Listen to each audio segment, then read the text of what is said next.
কেন্দ্রীয় মহিলা ও শিশু বিষয়ক মন্ত্রণালয় ও জাতীয় মহিলা কমিশনের নির্দেশ অনুসারে সমস্ত ভারতবর্ষে ২৬ নভেম্বর দিনটি বাল্য বিবাহ মুক্ত ভারত কর্মসূচি হিসেবে পালন করা হয়।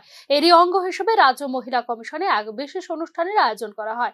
রাজ্য মহিলা কমিশনের উদ্যোগে আয়োজিত অনুষ্ঠানে উপস্থিত বিভিন্ন স্বেচ্ছাসেবী সংগঠন এবং মহিলা কমিশনের সদস্যরা বাল্য বিবাহ মুক্ত ভারত গড়ার শপথ বাক্য পাঠ করেন।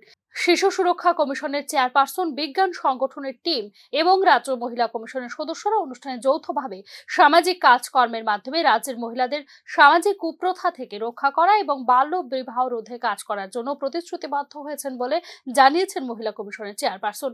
বাল্য বিবাহ মুক্ত ভারত কর্মসূচির অঙ্গ হিসেবে যে কাজগুলো বাল্য বিবাহ রোধে ও নাবালিকা কন্যাদের ভবিষ্যৎ সুরক্ষার জন্য হাতে নেওয়া হয়েছে সেগুলি সম্পূর্ণভাবে বাস্তবায়ন করা হবে বলে জানিয়েছেন রাজ্য মহিলা কমিশনের চেয়ারপারসন ঝর্ণা দেববর্মা।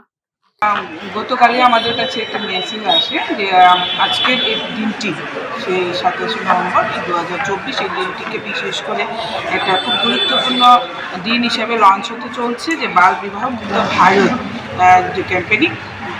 এই দিনটিতে আজকে আমাদের ministry of women and child department যে আছে ওনারা আজকের এই দিনটি বিশেষভাবে উদযাপন করছেন এবং দিল্লিতে সেটার উপরে অনেক কার্যক্রম চলছে।